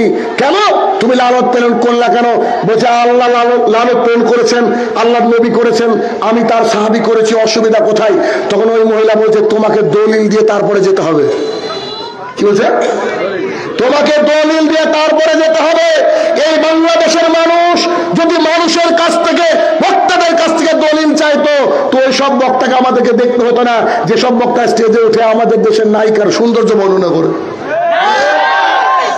আবার বলে যে আল্লাহর নাম নিয়ে তাকাবেন। কিছু ডিস্টার্ব হলে বলে যে জেলখানা কি মাথা নষ্ট। তো তোকে কে স্টেজে আসতে বলেছিল ভাই? মানুষকে বিভ্রান্ত করার কি দরকার?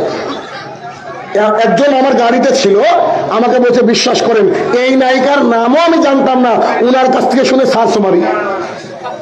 তাহলে তো দারুণ কাজ করেছেন আপনি। তখন ইবনে মাসউদ রাদিয়াল্লাহু তাআলা আনহুকে বলা হলো, তুমি দলিল পেশ করো। বিনা দলিলে আমরা কোনো কথা মেনে নেব না। সঙ্গে সঙ্গে সেই মহিলাকে ইবনে মাসউদ রাদিয়াল্লাহু তাআলা আনহু বলছেন, দলিল হচ্ছে কোরআন। কি বলছে? কোরআন। আরে দলিল কোরআন মানে? মহিলার কথা শুনে আপনি অবাক হয়ে যাবেন। হাদিস মহিলা বলছে শুরু থেকে শেষ পর্যন্ত গোটা কোরআন আমার ভেতরে আছে। বুঝলেন বোধহয়? শুরু থেকে শেষ পর্যন্ত গোটা কোরআন আমি পড়েছি, গোটা কোরআন আমার ভেতরে আছে, কোথাও এরকম কোন আয়াত আমি পাইনি। আপনি দলিল দিবেন তারপরে যাবেন। তখন ইবনে মাসউদ রাদিয়াল্লাহু তাআলা আনহু বলেন, আল্লাহ সুবহানাহু ওয়া তাআলা বলেছেন, মা আতাকুমুর রাসূলু ফাকুযুহু ওয়া মা নাহাকুম আনহু ফান্তাহু। সূরা হাসর আয়াত নম্বর 7। তুমি কি আয়াত পড়োনি নাকি? আল্লাহ রাসূল আল্লাহ সুবহানাহু ওয়া তাআলাকে মেনে নাও, আল্লাহ রসুলকে মেনে নাও, আর আল্লাহ রসুল যা দিয়েছে তাই মেনে নাও, যা থেকে দূরে থাকতে বলেছে তাই থেকে দূরে থাকো। তখন মহিলা বলছে, হো হো ঠিকই বলেছেন, আসলে এদের উপরে লানত হওয়া উচিত। আমরা যখন জাতির সামনে কথা বলি তখন জাতি বলছে ঠিক আছে বুঝলাম, মদ হারাম, জর্দা গুল খৈনি হারাম, হাদিস থেকে দেখান কোথায় লেখা আছে জর্দা, বুঝলেন বোধহয়। কিন্তু কোরআনের পরে এ বোঝারও চেষ্টা করে না। এক, মুক্তিপ্রাপ্ত দলের অন্যতম বৈশিষ্ট্য হচ্ছে তারা যেখানে থাকুক না কেন আগে কোরআন এবং হাদিসের দলিল খুঁজবে। দুই, তাদেরকে যদি গোটা পৃথিবী দিয়ে দেওয়া হয় শিরকের কাছে মাথা নত করবে না। রাসূল সাল্লাল্লাহু আলাইহি সাল্লামকে এসে মক্কার মুশরিকরা বলেছিল, তুমি কি চাও? সুন্দরী নারী চাও নাকি? অর্থ চাও নাকি? জমি জমা চাও নাকি? নেতৃত্ব চাও নাকি? আমরা দেওয়ার জন্য প্রস্তুত, তুমি বলো তুমি কে চাও? মুহাম্মদ সাল্লাল্লাহু আলাইহি সাল্লাম বলেছেন, চাচা তাদেরকে বলে দেন আমার ডানাতে চাঁদ, ডানাতে সূর্য, বামাতে চাঁদ যদি এনে দেয় যা অসম্ভব তা এনে দিল, আমি তাওহীদের দাওয়াত থেকে দূরে সরব না। বিলাল রাদিয়াল্লাহু তাআলা অপরের বাড়িতে কাজ করে খান, তার বুকের উপরে বুলডোজার চাপিয়ে দেওয়ার মতো অত্যাচার করা হয়েছে, তারপরে বিলাল তার একত্ববাদ থেকে সরে আসেনি। সাহাবায়ে কেরামরা এমন ছিলেন, কুফরিতে ফিরে যাওয়াটাকে মনে করতেন আগুনে ঝাঁপ দেওয়া হচ্ছে আরো কিছু ভয়ঙ্কর। ঠিক তেমনই আহলে হাদিসের দ্বিতীয় বৈশিষ্ট্য হচ্ছে তারা কখনো শিরকের সাথে আপোষ। শুধু হিন্দুরা পূজা করলে আপনাদের খারাপ লাগে, আর আপনার ছেলে মেয়ে যখন 16 ডিসেম্বরে উঠে খাম্বায় ফুল দেয় তখন আর খারাপ লাগে না। এটাও যে শিরক, আপনাকে কি দিয়ে বোঝাবো বলেন? এটাও যে অন্যায়, এটাও যে এটার ব্যাপারে যে আল্লাহ সুবহানাহু ওয়া তাআলা লুকমান হাকিমকে বলেছেন, ইয়া বুনাইয়া, ও আমার কলিজার টুকরা, লা তুশরিক বিল্লাহ, তুমি আল্লাহর সাথে শিরক করো না, ইন্না শিরকা লাযুলমুন আযীম, শিরক হচ্ছে সবচেয়ে বড় পাপ, মহা জুলুম, মহা অন্যায়। 2 নম্বর বৈশিষ্ট্য, তারা যেখানে থাকুক না কেন শিরকের সাথে মাথা নত করবে না। কিছুদিন আগে দেখেননি, গত বছর বোধহয় সম্ভবত কি একটা কোম্পানি আপনাদের দেশের আরং কোম্পানিতে চাকরি করতে গিয়ে একটা ছেলেকে বলেছে দাড়ি কাটতে হবে, তো বলেছে তোর চাকরির মুখে লাথি মারি, বেড়ে খেয়েছিল দাড়ি কাটেনি। এই জাহেলা দেশের বাচ্চা। কিছুদিন আগে আসিম মেহতাব বলে একজন ছেলে, একজন স্যার, প্রফেসর, শরীফার পাতাকে ছিঁড়ে ফেলেছে, মনে আছে? এই যে আহলে হাদিসের বাচ্চা, তার তরিকা কি বলতে পারবো না, তবে এটুকু বলেছি যে তারা কখনো অন্যায়ের সাথে সাপোর্ট করবে না। 2 নম্বর বৈশিষ্ট্য। 3 নম্বর বৈশিষ্ট্য হলো তারা তাদের মসজিদ গুলো ফজরে ভরে যাবে। মসজিদ ভরে ফজরে ভরে। আবু হুরায়রা রাদিয়াল্লাহু তাআলা বলেন, রাসূল সাল্লাল্লাহু আলাইহি সাল্লাম বলেছেন, মুনাফিকদের কাছে সবচেয়ে ভারী সালাত, ভারী নামাজ হচ্ছে এশার নামাজ আর ফজরের নামাজ। যারা এশাতে যায় না, যারা ফজরে যায় না, যাদের কাছে ভারী মনে হয় তাদেরকে মুনাফিক বলেছেন মুহাম্মদ সাল্লাল্লাহু আলাইহি সাল্লাম। বুরায়দা রাদিয়াল্লাহু তাআলা বলেন, রাসূল সাল্লাল্লাহু আলাইহি সাল্লাম বলেছেন, যে ব্যক্তি, আমাদের আর কাফেরদের মাঝে পার্থক্য হচ্ছে সালাত, যে ব্যক্তি সালাতকে ছেড়ে দিল ওই ব্যক্তি কাফের, আর যে ব্যক্তি সালাতকে ধরে রাখলো ওই ব্যক্তি মুসলমান। ওই যে ছোট্ট বাচ্চাটা বক্তৃতা করছিল তার মধ্যে হাদিসটাকে উল্লেখ করেছিল যে আমাদের মাঝে আর তাদের মাঝে পার্থক্য সৃষ্টি করে সালাত। আল্লাহর জমিনে এটা এমন একটা ইবাদত যে ইবাদতের ক্ষেত্রে বদল চলে না। সিয়াম আল্লাহর জামানায় সবচেয়ে দামি ইবাদত। কেন? আবু উমামা বাহিলী রাদিয়াল্লাহু তাআলা বলেন, আল্লাহ রাসূল সাল্লাল্লাহু আলাইহি সাল্লাম আপনি আমাদেরকে বলেন আল্লাহর জমিনে সবচেয়ে দামি ইবাদত কি? মুহাম্মদ সাল্লাল্লাহু আলাইহি ওয়াসাল্লাম বলেছে সিয়াম পালন করো, রোজা রাখো। আচ্ছা বুঝলাম, তারপরে দামি ইবাদত কি? বলছে তোমরা সিয়াম পালন করো, রোজা রাখো। আচ্ছা বুঝলাম, তারপরে বলেন দামি ইবাদত কি? তখন মুহাম্মদ সাল্লাল্লাহু আলাইহি ওয়াসাল্লাম বলছে তোমরা সিয়াম পালন করো। সিয়ামের মতো দামি ইবাদত আল্লাহর জমিনে নাই। কি দিয়ে বুঝাবো সিয়াম এত বড় দামি ইবাদত? আপনার বয়স হয়েছে, আপনি রোগগ্রস্ত, ডাক্তার বলেছে রোগ সারবে না, সামনে রমাদান আসছে মার্চ মাসে, এখন এই রমাদানের সময় আপনার রোজা থাকা লাগবে না, আপনি করবেন কি? ফিদিয়া দিবেন, ভিখারি মিসকিনকে 1-1.5 কেজি করে চাল দিয়ে দেবেন, রোজা আপনার। হজ করার জন্য বুড়ো বয়সে টাকা হয়েছে, হুইল চেয়ারে করে চলেন, চলার ক্ষমতা রাখেন না, একজন ব্যক্তিকে 8 লাখ টাকা দিয়ে দেন, তিনি যদি হজ করেন, আপনার পাসপোর্ট না থাকলেও আপনার হজ হয়ে গেল। মুহাম্মদ সাল্লাল্লাহু আলাইহি ওয়াসাল্লাম এটাই বলেছে সালাতের ব্যাপারে। আব্দুল্লাহ ইবনে উম্মে মাকতুম রাদিয়াল্লাহু তাআলা আনহু বলেন, আল্লাহ রাসূল, আমি অন্ধ মানুষ, আমাকে মসজিদে ধরে নিয়ে আসবে এমন লোক নাই, আপনি আমাকে বলেন না যে বাড়িতে আমি সালাত আদায় করি। তখন মুহাম্মদ সাল্লাল্লাহু আলাইহি ওয়াসাল্লাম বলেছে, তুমি কি আযান শুনতে পাও? তো জি পাই, তোমাকে মসজিদে আসতে হবে। কে কে কে কজন অন্ধ আছে এলাকায়? কেউ অন্ধ আছে? প্যারালাইসিস? তো তাহলে মসজিদ ভরে না কেন? বলেন, মসজিদ কেন ভরে না? নিজের লজ্জা লাগে না? এই দুটো পাকে আল্লাহ থামিয়ে দিতে পারে, এটাকে আপনি বুঝেন না? এই বছরের সফরে রংপুর একটা মাহফিল, একজন ব্যক্তি একটা ডেট নিল, বাস্তবতা দেখায়। একজন ব্যক্তি আমার একটা ডেট নিল, ডেট নেওয়ার কিছুদিন পর আমাকে ফোন করে বলছে, আপনার কি ভিসা হয়েছে? যেমন আজকের মাহফিল নিয়ে টেনশনে ছিলেন কি ছিলেন না? কমিটিরা খুব টেনশনে থাকে, কেন বলেন তো? আজকে আপনাদের এখানে আসছি, কালকে প্রোগ্রাম আছে রানীর বন্দর, চিরির বন্দর। তা আমাকে বলছে আপনি একটু মাগরিবের নামাজ ধরে নিছে। তাহলে কেন ভাই? বলছে আমরা বুঝেন না, ভারতের বক্তা নিয়েছি, যদি বাইচান্স কোনো কারণে না আসেন তো পাবলিক আমাদেরকে বাস দিবে। আসলে তো তাই, পাবলিকও চাপে থাকবে। আজকে আমি এখানে কথা দিয়ে যদি না আসতাম, ভালো ভালো লোকগুলাকে গালি দিতেন আপনারাই, বলেন দিতেন না? কি বলতেন? শালা শয়তান, বলেই নোংরা বক্তাকে, জানি না এই কথা এভাবে বলতেন কি বলতেন না? আমি তো চিনি না, পাবলিক তো চিনি। তো সবাই চাই, সবার মধ্যে একটা চাওয়াটা কি, যে আমরা সঠিক সময় যেন ওখানে পৌঁছাই। আমাকে ফোন দিয়ে বলছে, আপনার কি ভিসা হয়েছে? ভিসার একটা কপি নিয়ে পাঠিয়ে দিলাম। ভাই, আল্লাহ জীবিত রাখলে আপনার সাথে সাক্ষাৎ হবে, টেনশন কিসের? ঠিক তার 4 দিন পর মালদা, নাম শুনেছেন মালদা? এ তো এখান থেকে কাছেই তো, মালদা দিনাজপুর।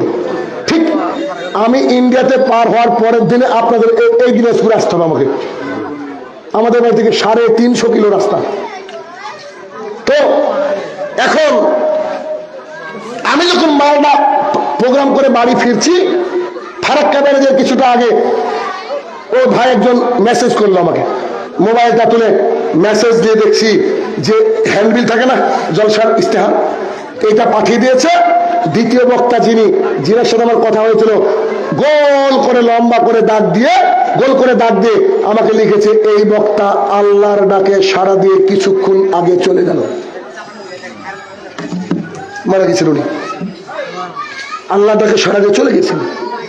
তার কত স্বপ্ন ছিল আমার সাথে বক্তৃতা করবে, আমার সাথে খাবে, একসাথে থাকবে, কথা বলবে, কিন্তু আল্লাহ তাআলা তাকে নিয়ে নিয়েছে। কোনো গ্যারান্টি আছে? আজকে যারা এখানে উপস্থিত রয়েছি, ফজর পর্যন্ত জীবিত থাকবার কোনো গ্যারান্টি আছে কি? এর যদি গ্যারান্টি না থাকে, আপনি আমি কত বড় খারাপ মানুষ হলে আল্লাহ সুবহানাহু ওয়া তাআলা এটাকে বাদ দিয়ে আমরা ফজরে ঘুমিয়ে থাকতে পারি। শোনেন, 5 ওয়াক্ত সালাত আদায় না করলে একজন মানুষ মুসলমান থাকে না। শুধু তোমার নিয়ে যারা যায় এরা মুসলমানেরা বাটপার, আমার কাছে বাটপার। কেন? পৃথিবীর জমিনে আপনি যেখানে চাকরি করেন, সপ্তাহে 6 দিন ডিউটি, 5 দিন কামাই করে 1 দিন ডিউটি করে বেতন পাবেন? কোম্পানি রাখবে?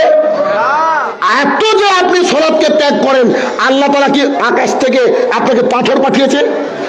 ভূমিকম্পতে মেরে ফেলেছে? এখনো তো সুস্থ রেখেছে আল্লাহ। আপনাকে আমি কষ্ট দিচ্ছি আর একটু। কেমন?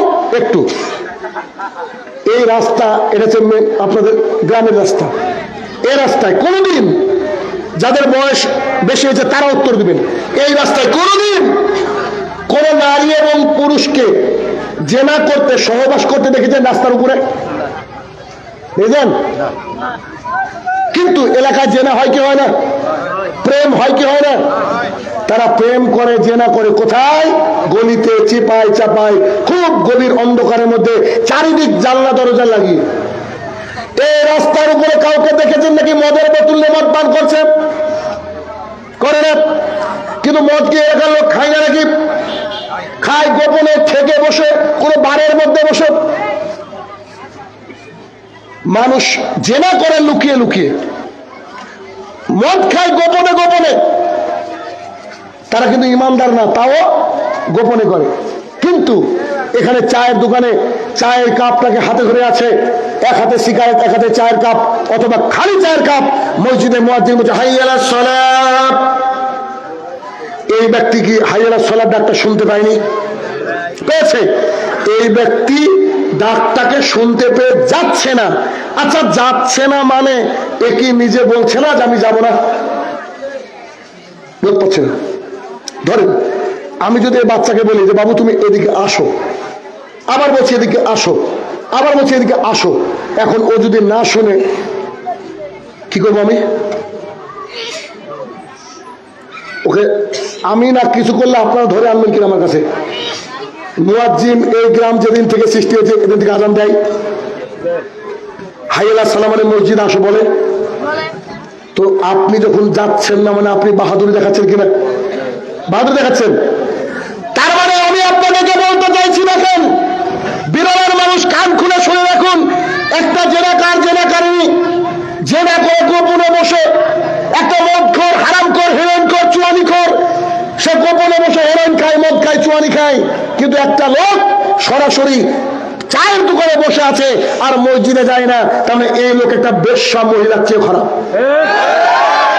এই লোক একটা জেনাকার পুরুষের চেয়ে খারাপ, এই লোক একটা ডাকাতের চেয়েও খারাপ, নেতার চেয়েও খারাপ, হারামির চেয়েও খারাপ। কেন হারামির চেয়ে খারাপ বললাম? দেখবেন যারা ঘুষ খায় টেবিলের তলে খায়, যখন কোনো ব্যক্তি ঢুকে ইশারা মেরে দেয়, সিসিটিভিটাকে বন্ধ করে দেয়, মানে হারামখোর প্রকাশ্যে হারামখোরিতা করে না, কিন্তু একজন বেনামাজি ঠিক তার পাশের যে দোকানে বসে ক্যারাম বোর্ড খেয়েছে সারা রাত, অথচ এখানে আজান হচ্ছে, চায়ের দোকানে আড্ডা দিচ্ছে দিন রাত, টিভি চলছে, তারপরে সেই লোক সালাত আদায় করে না।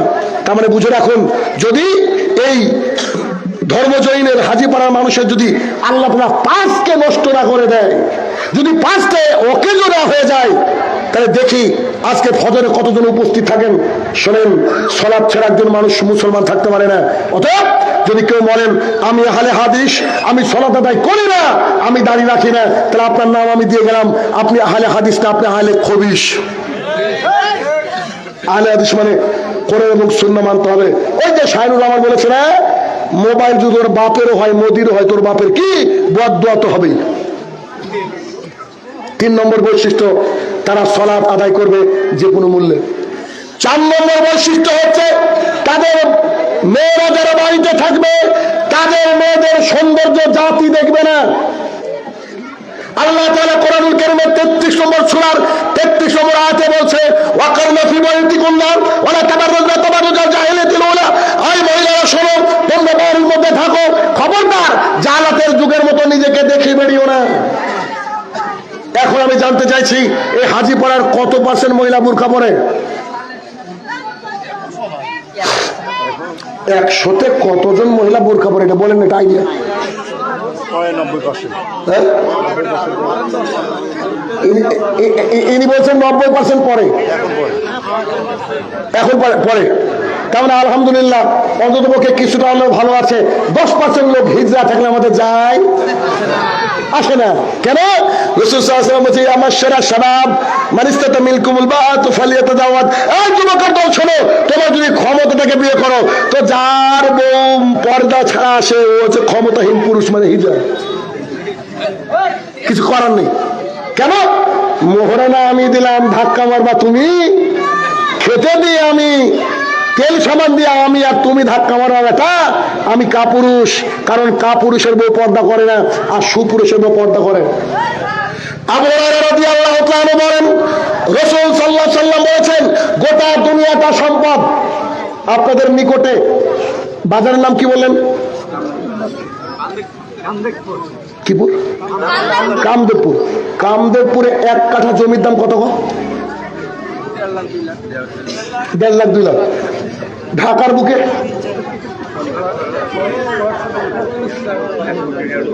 2-3 কোটির নিচে কথা হবে না। তাই গোটা বাংলাদেশের দাম কত? ক্যালকুলেটর কাজ করবে না, ঠিক না?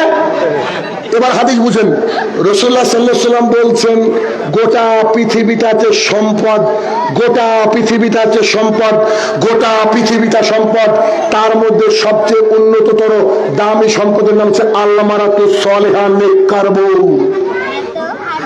এক কাঠা জমির দাম যদি 4 কোটি টাকা হয়, আল্লাহ রাসূল বলছে তোমার বউয়ের দাম পৃথিবীতে সবচেয়ে বেশি।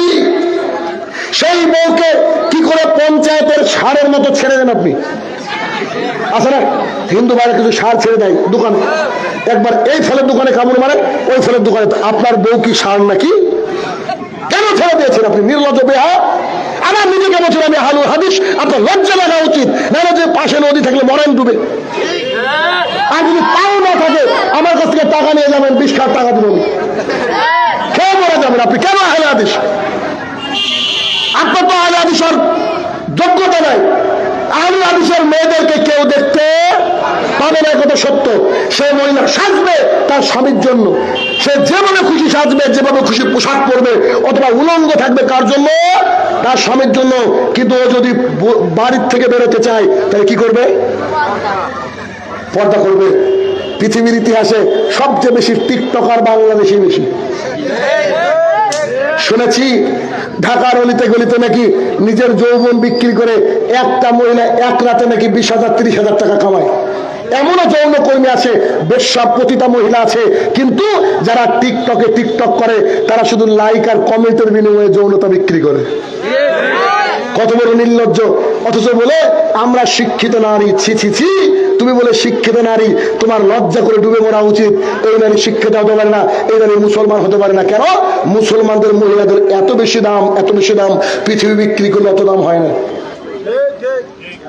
আবু হুরায়রা রাদিয়াল্লাহু তাআলা বলেন রাসূল সাল্লাল্লাহু আলাইহি সাল্লাম বলেছেন, 2 শ্রেণীর মানুষকে আমি দেখিনি, তারা তো জান্নাতে যাবে না, জান্নাতের গন্ধ পাবে না। জান্নাতের গন্ধ পাওয়া যায় 40 বছরের দূরের রাস্তা থেকে।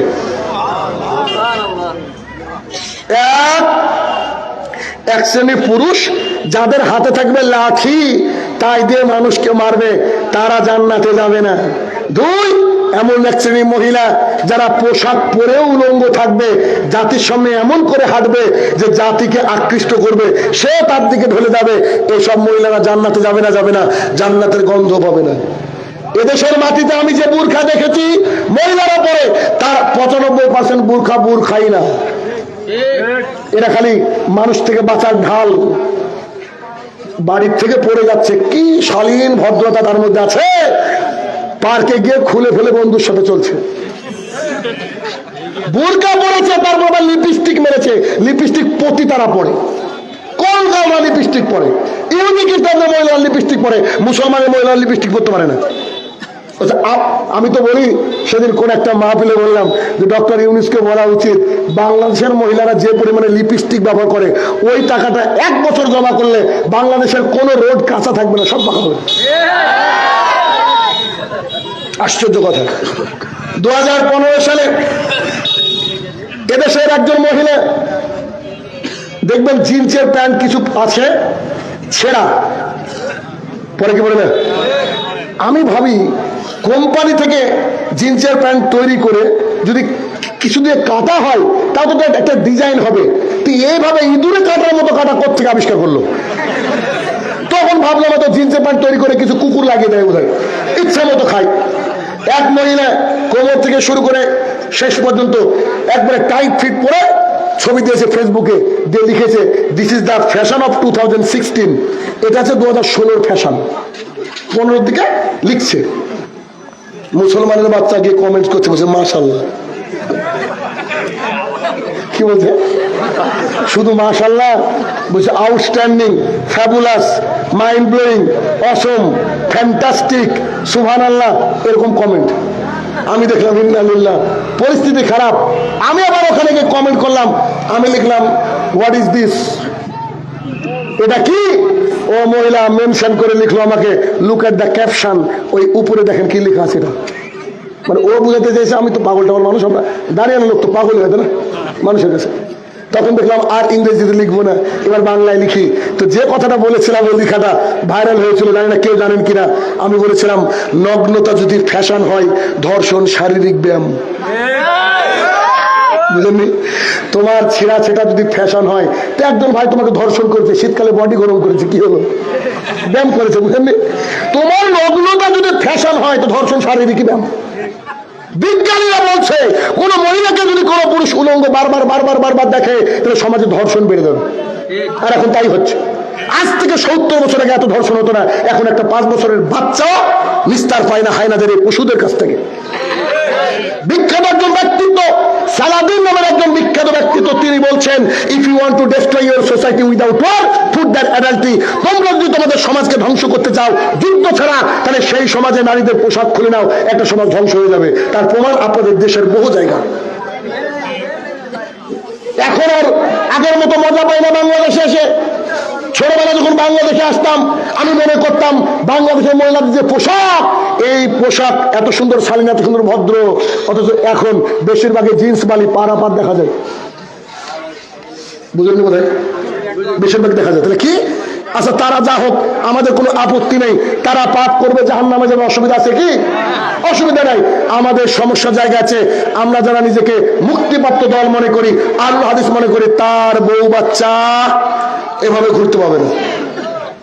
6 নম্বর অন্যতম বৈশিষ্ট্য হচ্ছে, তারা যে রুজি খাবে সেই রুজি হবে হালাল। পান, বিড়ি, জর্দা, গুল, সিগারেট দোকানে বিক্রি হলে ওই দোকানের টাকা নিয়ে সেই যদি চাল কিনে খান, তাও হারাম।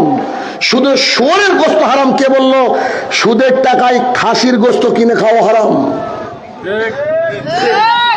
এমনও লোক আছে ঢাকায় গিয়ে বলছে যে হালাল করা আছে তো, অথচ পকেটে সুদের টাকা। পাবলিক যে কত বড় বাটপার দেখবেন, যখন মানুষ হজ করতে যায় তখন ওর নিজের টাকা খরচ করে না, ওর বাপের ভাগে যে জমিটা পেয়েছে ওর বাপের জমি বিক্রি করে। কেন? ওই হারাম করে নিজেও জানে যে ওই ইনকাম হারাম করে ওর বাপ সই। বেশিরভাগই খেয়াল করে দেখবেন, ইল্লামান রহিমা রাব্বি, কিছু ব্যতিক্রম থাকবে, কিন্তু বেশিরভাগই ওর বাপের জমি বিক্রি করে। কেন? ও জানে 8 লাখ টাকা দিয়ে হজ করবো, যদি আল্লাহ বলে যে বাতিল, কি করবো? তো বাপের জমি বেশি কেন? আমার বাপ তাহাজ্জুদ গুজারি ছিলেন, ভালো মানুষ ছিলেন, অথবা আমার বাপ ঠিক আছে, আমি খারাপ, ও নিজেই বলছে ওর হজ হবে। ও 8 লাখ টাকা দিয়ে ব্যবসা করলে তো কাজ হতো, হজ দেয় তো বাতিল। তাহলে কি? হারাম খরিদ থেকে দূরে থাকতে হবে। আমরা যারা আয়েশা রাদিয়াল্লাহু তাআলা বলেন, আমার আব্বু আবু বকর রাদিয়াল্লাহু তাআলা একজন গোলাম রেখেছিলেন, যিনি তার কাছে ছিলেন। ওই গোলামটা একদিন খাবার এনে বলছিল, আবু বকর এই যে খাবারটা নেন। আবু বকর রাদিয়াল্লাহু তাআলা পৃথিবীর এমন একজন মানুষ, যে ব্যক্তি আল্লাহ রাসূলের পাশে এখনো শুয়ে আছে, সুবহানাল্লাহ। যে ব্যক্তি দুনিয়ার বুক থেকে জান্নাতের সার্টিফিকেট পেয়েছেন প্রথম, তার চরিত্র বলে শেষ করা যাবে না। রাসূল সাল্লাল্লাহু আলাইহি ওয়াসাল্লাম এর সাহাবী, জলিল কদর সাহাবী, তিনি এক লুকমা, বুঝেন কি, একবার এক গ্রাস তুলে মুখে দিয়েছে। এক গ্রাস যে মুখে দিয়েছে, ওই ব্যক্তিরা বলছে, আবু বকর আপনি তো জিজ্ঞাসা করলেন না খাবারটা কিসের, প্রতিদিন আপনি আমাকে ভালো খাওয়ান, জিজ্ঞেস করার দরকার আছে কি? নাই। তো বলছে কেন, কি? বলছে আমি জাহালাতের জামানায়, যখন অজ্ঞতার জামানা ছিল, ওই মানুষের ভাগ্য গণনা করতাম। কি বলেন আপনার? গণকি করতাম। গণকি তো না, বাটপারি আর কি, গণকি করতাম। তো জাহালাতের জামানায় তার হাত দেখে বলেছিলাম, সে আমাকে কোনো হাদিয়া দিয়েছিল না। অনেকদিন পর আজকে দেখা এই খাবারটা হাদিয়া দিয়েছে, আর আপনি খেয়ে নিয়েছেন। আচ্ছা বলেন তো, যিনি জান্নাতের সার্টিফিকেট পেয়েছেন, তিনি তো অজান্তেই খেয়েছেন, এই খাবারটা পেটে থাকলে তিনি জাহান্নামে যাবেন? তারপরে আবু বকর, কোনো প্রশ্ন ওঠে না। আয়েশা রাদিয়াল্লাহু তাআলা বলেন, আমার আব্বু তার এই আঙুলটা গলার মধ্যে ঢুকিয়ে দিল, বমি করে সব তুলে দিল। বলেন এবার। আর আপনি মসজিদে আল্লাহ রাসূল বলেছে, তোমরা খবরদার কাঁচা পেঁয়াজ, কাঁচা রসুন খেয়ে যেও না। আর আপনি আল্লাহু আকবার রুকু করেছেন, আর আজিজ বিড়ি পড়ে গেছে ছবি সহ, ওর উপরে আপনি রুকু সেজদা করছেন। আছে নাই এরকম হারামখোর আছে। মসজিদ থেকে বেরিয়ে গেছে যে মারেন তো হাকিমপুরি, তাকফিরুল্লাহ ওয়া তুবু ইলাইহি। শুনেন, শুধরে যান, অথচ আহলুল হাদিস হওয়া যায় না। বক্তৃতা শেষের দিকে চলে এসেছি। আপনাদেরকে আমি এতটুকু বোঝাতে চাইছি, এই যাবৎ পর্যন্ত যে কি,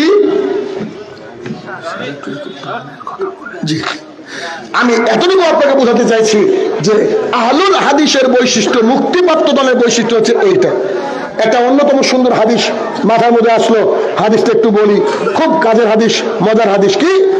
উকবা ইবনে আমির রাদিয়াল্লাহু তাআলা বলেন, রাসূল সাল্লাল্লাহু আলাইহি সাল্লামকে জিজ্ঞাসা করা হলো, আমাদের বাঁচার পথ বলেন। আল্লাহ রাসূল বলেছেন, এক, ঘরের মধ্যে থাকো।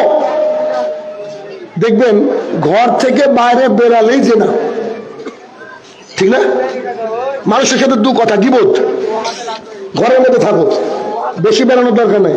দুই, এটা জিহ্বা, জিভকে কন্ট্রোল করো, সব কথা বলতে চাইও না, দরকার নেই, চুপ থাকো। তিন, নিজের পাপের জন্য বসে বসে কাঁদো, এটা হচ্ছে মুক্তির রাস্তা, আর কিছু না। মাত্র তিনটে কাজ। কি? বিনা প্রয়োজনে বাড়ির থেকে বেরোনোর দরকার নেই, বাজারে আড্ডা দেওয়ার দরকার নেই, চা খেতে চাইলে বউকে বলতে স্পেশাল চা বানাও, ব্যস্ত বলে শেষ। সবজি বাজার করতে যেতে হবে, তাই বাধ্য করে নিয়ে আমার বাড়িতে। দুই, মুখটাকে কন্ট্রোল করতে হবে। আল্লাহ রাসূল বলছে, ফালিয়াকুল খায়র আও লিয়াসমুত, if you want to say something say good thing, otherwise just keep your mouth shut. তোমাদেরকে যদি কিছু বলতে হয় ভালো বলো, নিলে চুপ থাকো। চুপ থাকাটা ইবাদত। সবাই চুপ থাকতে পারে না, যারা ফেসবুকে আছেন তারা বুঝতে পারেন সবাই চুপ থাকতে পারে না। তিন, নিজে যে পাপ করেছো পাপের জন্য কাঁদো। এই এখানে আমরা যারা উপস্থিত রয়েছি, আমরা যে জান্নাতে যাবই গ্যারান্টি, এরকম বলতে পারবো কেউ?